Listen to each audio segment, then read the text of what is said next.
what are your plans? Just from a concrete perspective, what are your plans to take Nigeria's economy off of life support? Well, a variety of things. One is that you have to deal decisively with the issue of security. It's impacting negatively on your economy today. You have to deal with it head on, because you have to get your farmers to go back to farm and start ensuring that the vast land of the north are invested and cultivated on. Guys, hello people, my people, make una watch this video from CNN where Peter Obi do interview. My people, I say God now hear our prayer. So this one the first time when this thing they happen. It never happened before. It never happened before. Say another person go come challenge APC or the PDP. It never happened because our prayer have been heard by God Almighty. Now he sent Peter Obi come for us. Now God sent. My people, I go want make una watch this interview. This thing when it happens, so God hand they inside.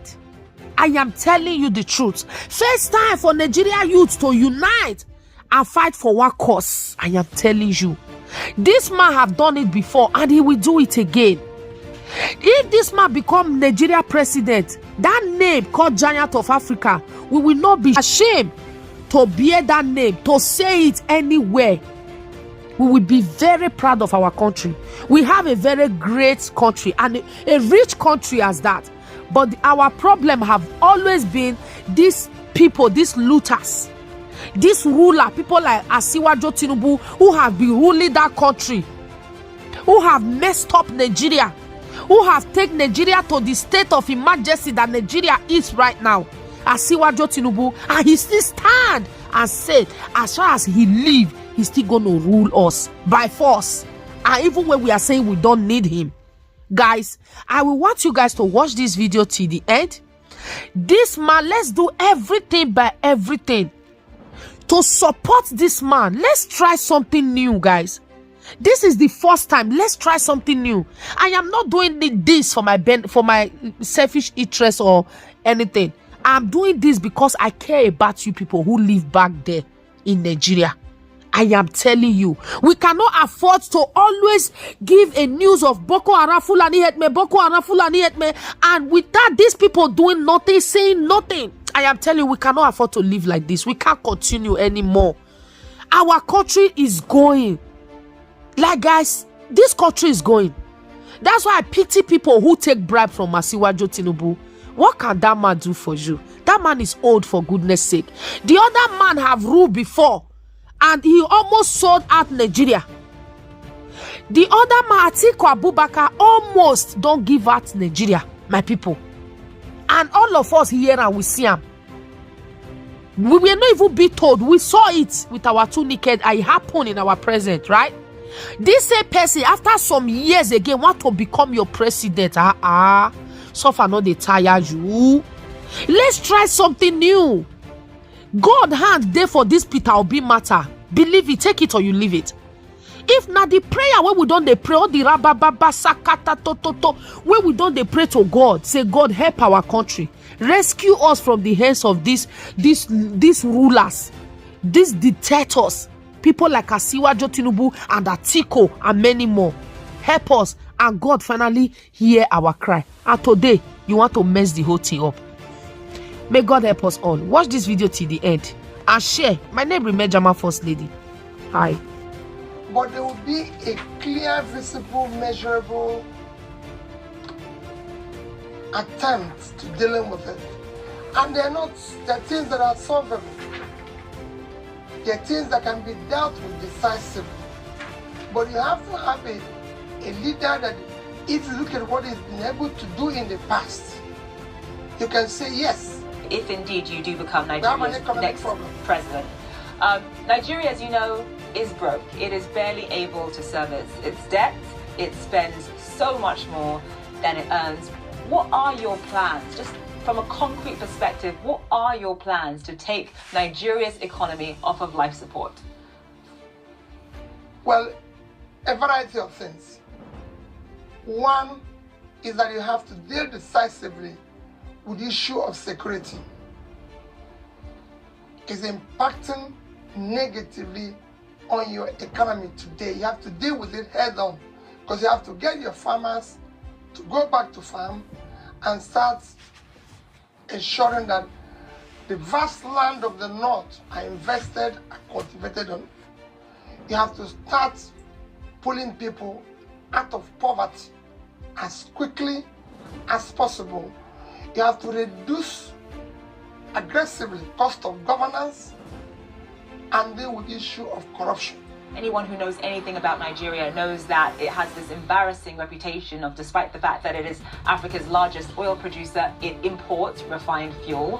What is your plan for transforming Nigeria's economy from a consumption economy to a production economy? Let me use this issue of oil, for example.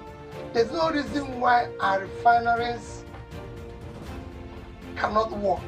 There's no reason why we should not encourage private sector to build refineries and operate them. And they're not rocket science. It can be done as quickly as possible. You can use today decide to remove the fuel subsidy, use the resources to support critical areas of production, from critical infrastructure to education to supporting investment in refinery, which will be, like I said, done within a shortest possible time. A lot of Nigerian presidents have come in and talked about revitalizing the manufacturing sector, investing in refineries, but change, as you know, has been very, very slow. Why is it going to be different with you, and what would you say were the biggest hurdles in making sure that all of the things that you've just listed come to pass? Well, what people need to do is to go and look at what I promised as the state governor when I said I'm going to turn around education, health, pull people out of poverty, bring sanity and civility in governance in Anambra State, whether that happened or not. When I said we're going to save money, did we do that? I want to talk about one of the other sort of major issues that Nigeria is dealing with, grappling with right now, and that is, of course, violence and insecurity.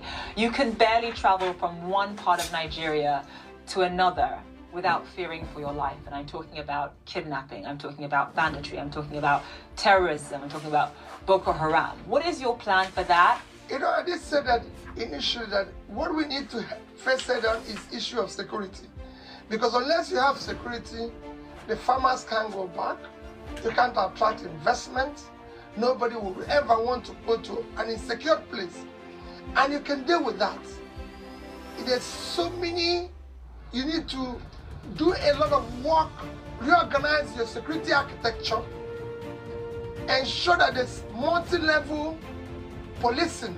Issue of state police has to be decisively dealt with. There's so many things you need to do. You need to bring in more personnel into the security system, equip them properly, ensure that they are properly motivated to deal with the issue of security, because the need it is the most important thing Nigeria needs today. As you know, you and I are both Nigerian, we're both Igbos, we're both from southeastern Nigeria.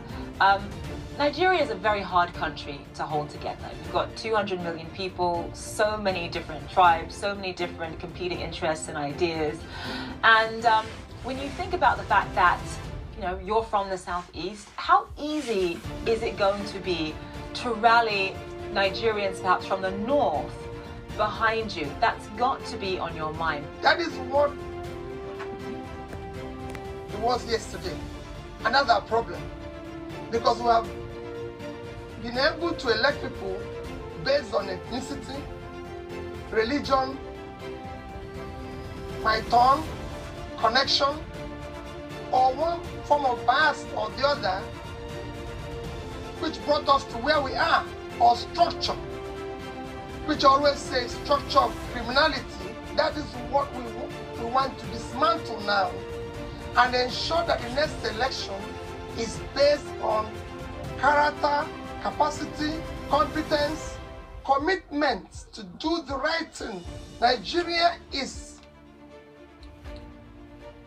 now not just in a physical mess, it is at the people in the north don't have a secure place. They don't have good roads. They don't buy bread cheaper than people in the south. So is the people in the south. So all you hear about the ethnicity, religion, connection, my tone, is any conspiracy to keep Nigeria underdeveloped. But now we've reached the edge. We can no longer continue this way. Mr. Obi, thank you so much for joining us on the program. Thank you for having me. Thank you.